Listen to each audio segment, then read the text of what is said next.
Is this Evan Almighty? Like, what's going on? What's going on, you guys? Jericho120 here, back with another daily street magic video. And in this particular lesson, I wanted to talk about the idea of picking someone that you think is going to have a good reaction. Some people can just go up to anyone and be like, want to see a magic trick? Want to see a magic trick? Want to see a magic trick? And they may get no's, or they may not get a great reaction because those people weren't really interested in the first place. You have to value your time and your spectators' time. So the point that I'm making is, as you continue to do magic, you're going to start to see the types of people that respond better to effects, or groups of people, age, different demographics, and stuff like that. I'm going to approach these three gentlemen behind me on this bench, and another lesson that I have to teach is, as you're approaching people in any situation, magic, social interactions, if you're going to talk to strangers, it's best to match their energy, or only a shade more energetic, if anything. So if people are pumped and you come in all like droopy, they probably don't want anything to do with you. Inverse, if people are all like chill and you come in like, you gotta watch this trick, then they might be like, whoa. So I'm gonna try to match their energy, if anything. They seem pretty chill, they're getting ready to go, so I guess I'll stop talking and go show.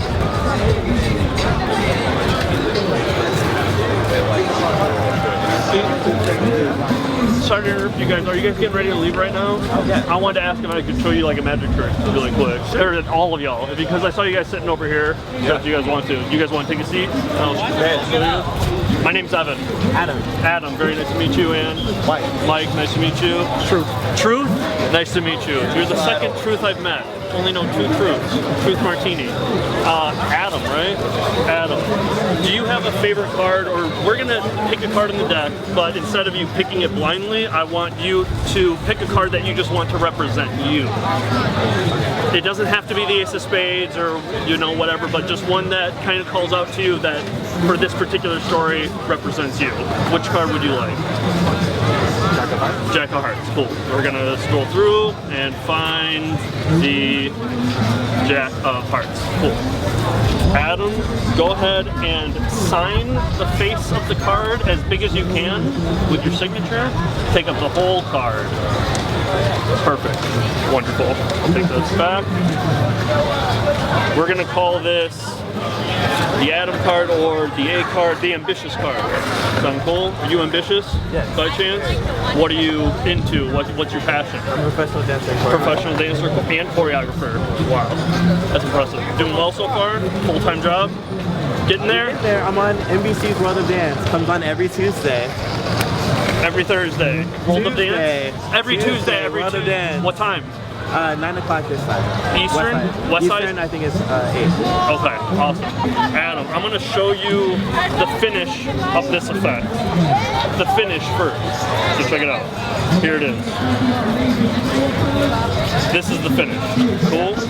I'm just going to leave it right there for now. We'll come back to that at the end. So what does it mean? What's your definition of ambitious? Like, what does ambitious mean if you had to define it? Ambitious to me is being able to withstand obstacles and continue no matter what. Correct. Rise above, get to the top, beat out the rest of the pack, let's say. So the rest of the pack in this case is this pack of cards, or let's just say society, the other dancers, the other choreographers of the world. This is you. If I put you into about the middle of the pack, go ahead, whenever you snap your fingers, go ahead. Whenever you snap your fingers, that's when you're going to jump to the top. Ambitious. Cool? But it only works when you do it. Snapping your fingers. All right, Adam, we got to do this shit. We got to rise above. So check this out. Go like this, like you hold the card. If you pinch your fingers, we're going to take the jack and riffle it into the middle of the deck. Go ahead. Snap your fingers.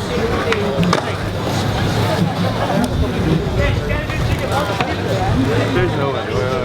So, like I said, it only works if you snap your fingers. So if I take the card, sign Jack of Hearts, put it here. Truth, go ahead, snap your fingers if you would. Truth snaps his fingers. Go ahead, snap yours. Doesn't work. 8 of clubs, 6 of spades doesn't work. Go ahead, snap yours. That's when it's going to come to the top. So even if you take it, and if I put it down on the ground, step on it, go ahead and snap your fingers. No.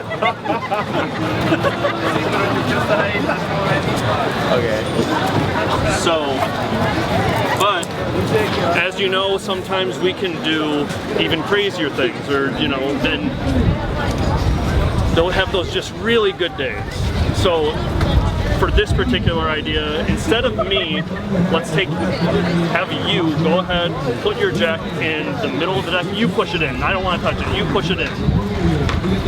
I'll put it in the middle here. Snap your fingers close. Close.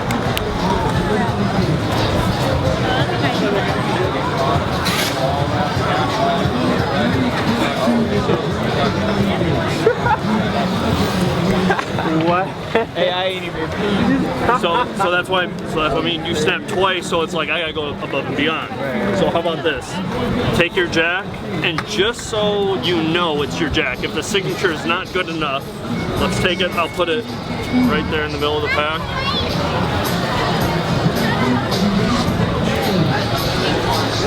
The wind might blow it away if this works.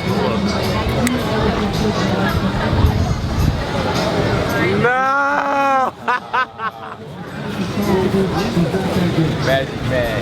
But what did I say? What did I say was the end? What did I say was the finish? No, it's in his pocket. There's no way it's in his pocket.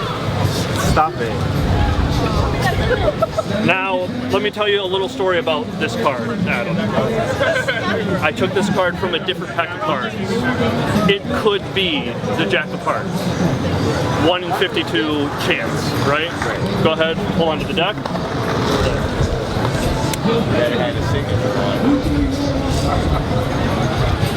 There's no way.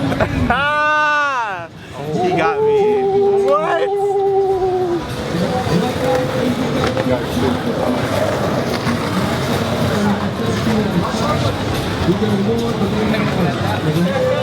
That was good.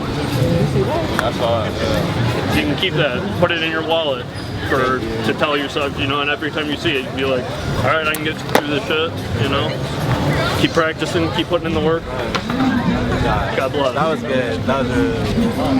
Let me ask you guys one last thing. I approached you guys are getting ready to leave. You guys could have said no, we're busy. In a place like Venice or California in general, people always soliciting shit. What was it about my approach or the situation that made you guys feel comfortable or say okay? You look like Thor. You do look a little like Jesus. I just met Truth, so I was like, is this Evan Almighty? Like, what's going on? Is it Truth and Jesus at the same day? But yeah. Because I try to teach kids on YouTube how to approach people, and like that's the hardest part. It's like, what do I say? What do I do? How do I dress? How are they going to react? What if I fail? What if they say no? So if you're very genuine, I think that's what came out the most. Is you're just like, hey, dude, like it was just very, very natural, and like it didn't seem like you thought of like a script of a way to approach this. It was just very like you. I seemed like a real dude, not like, hey, you want to see this magic show? Fucking Thor. Whatever. He's like, hey, we gotta watch Thor. We gotta watch Jesus do magic. No, Thor. Fucking Thor. What? That's what you look like, man. That's great. Yeah, definitely. Thank you. Appreciate it. Appreciate y'all's time. Hope you enjoyed it. Hey, it was nice. Man. Much love. It was nice though. Catch you guys soon. Have a great weekend. So, yeah, it goes how you work. Sometimes you just have to be raw, real, and authentic. You know, you don't want to overstay your welcome. You want to tell people, make them feel like this won't be a long time, and I matched their energy. I wasn't too crazy, I wasn't too dead. I just saw how they were acting, and I tried to match it. And I think that's a big part of why it worked. And of course, like you said, it was genuine. So thank you guys for watching. Much love. Come back tomorrow for a different video. I'm Jarek120. This is Disturb Reality. Be inspired to learn, aspire to disturb, and always rise above. P.S. You can get the CXX playing cards now on disturbreality.com, along with some other Disturb Reality merchandise. Catch you tomorrow. Peace.